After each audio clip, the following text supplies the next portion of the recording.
दोस्तों, एक बीटेक करा हुआ बंदा है और एक आईटीआई किया हुआ बंदा है। दोनों अगर जॉब करने के लिए जाएंगे तो किसको ज़्यादा सैलरी मिलेगी? सीधी सी बात है, बीटेक किए वाले को, है ना। उसको अब ये ज़्यादा पैसा क्यों मिलेगा? क्योंकि उस बंदे ने अपने पढ़ाई के पीछे पैसा इन्वेस्ट भी किया है। वो अपने उस इंजीनियरिंग को पूरा करने में कहीं ना कहीं लाखों रुपए लगाता है। उसके बाद वो कहीं 15,000 20,000 की जॉब तो नहीं करेगा। अगर आप ही सोचिए ना, अगर आप किसी कोर्स को करने के लिए 25-30 लाख रुपए लगाते हैं तो कमाने के लिए भी आप वैसा ही अच्छी खासी सैलरी पैकेज देखोगे। इसलिए अभी समय है आपके पास, अपने एजुकेशन पे इन्वेस्ट करना आज ही शुरू कीजिए। बहुत जगहों पर आपको मौका मिलेगा कि जहाँ पर आप फ्री में कोई भी कोर्स कर सकते हो, पढ़ाई कर सकते हो। लेकिन मैं यही कहूँगा कि जितना हो सके उतने अपने पढ़ाई में ध्यान दीजिए।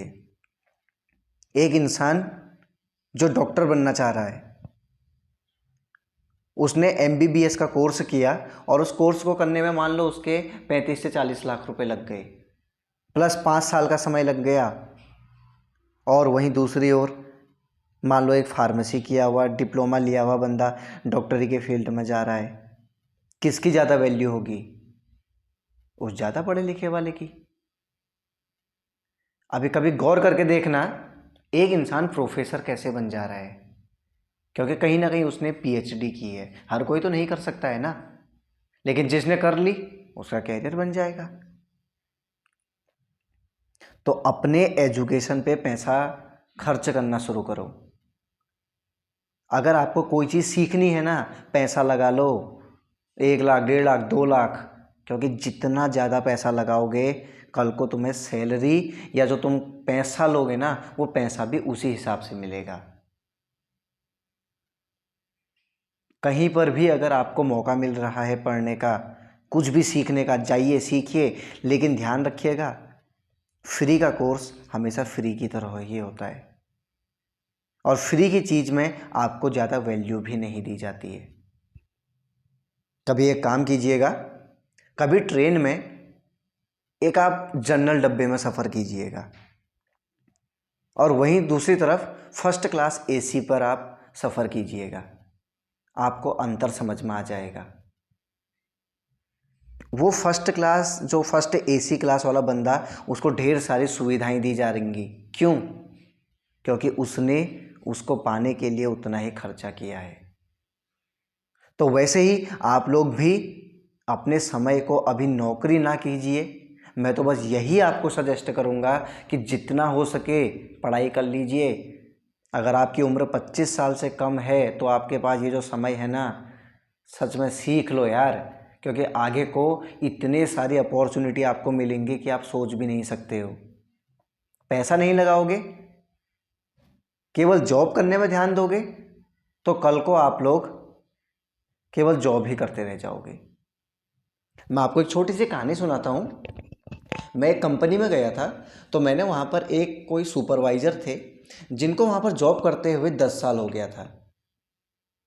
तो मैंने उनसे बोला कि आपकी सैलरी कितनी है? तो उन्होंने बोला मेरी सैलरी अभी मेरे को 20,000 रुपये मिलते हैं। और 10 साल का एक्सपीरियंस उनको हो चुका था।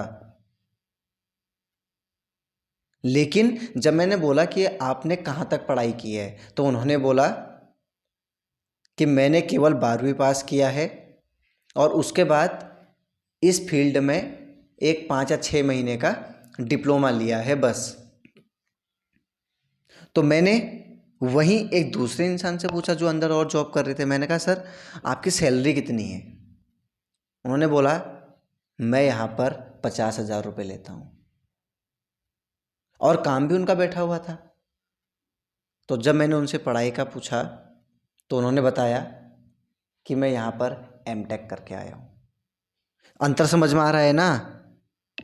तो अगर आप किसी भी जगहों में, क्योंकि देखो जॉब हर कोई करना चाह रहा है, तो अगर आप किसी भी जगहों में नौकरी करने के लिए जाने की सोच रहे हो या जॉब करने की सोच रहे हो, पहले अपने पास उतनी ही महंगी डिग्री रखिए। लोग बहुत खुश हो जाते हैं कि मैंने ग्रेजुएशन कर लिया। क्या किया है? BA, BSc, BCom. आप एक अपने लोकल की यूनिवर्सिटी से बीए कर रहे हो और वहीं दूसरी तरफ आप Tata institute of social science से आप वहाँ से कोई ग्रेजुएशन कीजिए, अंतर आपको समझ में आ जाएगा। क्योंकि जब आप एक अच्छे कॉलेज से आप ग्रेजुएशन कर रहे हो उसकी वैल्यू हर जगह होगी। वरना आज तो हर कोई ग्रेजुएशन की डिग्री लेके घूम रहा है, खुद आपके पास भी ग्रेजुएशन की डिग्री होगी, लेकिन फिर भी जॉब में अपनी सैलरी देखो ना, कितनी सैलरी है। तो अगर आप अपनी उस सैलरी को बढ़ाना चाहते हैं, आप अपनी नॉलेज को बढ़ाना चाहते हैं, तो आपको कुछ समय के लिए नौकरी ना करते हुए सीखना पड़ेगा। क्योंकि बहुत सारे लोग कहते हैं कि हम नौकरी के साथ साथ सीखेंगे, इम्पॉसिबल है। क्यों इम्पॉसिबल है ये भी बता देता हूँ। 10 दिन का जोश रहता है, जाएंगे जाएंगे, 11वें दिन शरीर जवाब दे देता है, भाई सो जा। इसलिए अभी आपके पास मौका है, अभी आपके पास हिम्मत है, उस हिम्मत को बना के रखिए और सबसे पहले अपनी एजुकेशन को मजबूत कीजिए। 1-2 साल लगा दीजिए अपने पूरे केवल एजुकेशन में। अगर कोई बंदा आज आईएएस बनता है ना, कभी उससे पूछना कि उस आईएएस बनने के पीछे उसकी कितनी मेहनत लगी है। 1.5-2 साल वो केवल इन्वेस्ट करता है, अपनी कोचिंग में इन्वेस्ट करता है, खुद पे, और उसके बाद जाकर जब वो आईएएस बनता है तो उसकी वैल्यू क्या होती है ये आप सभी लोगों को पता है। तो आपसे मैं यही कहूँगा कि अपने एजुकेशन पे पैसा लगाइए, फ्री के भरोसे कभी मत बैठिएगा, क्योंकि फ्री की चीज़ फ्री की ही होती है, और समझ लीजिए उसकी वैल्यू कितनी होगी। तो अपने आप को पहचानिए, अपने जॉब को आप कीजिए, पैशन के साथ कीजिए, लेकिन उससे पहले अपनी स्ट्रॉन्ग और अच्छी महंगी क्वालिफिकेशन आप अपने पास ज़रूर रखिए। मिलते हैं एक नई वीडियो के साथ, आपको फ़िलहाल लेते हैं अलविदा। मुझे उम्मीद है कि आप अपने एजुकेशन पे खर्चा करना शुरू करेंगे।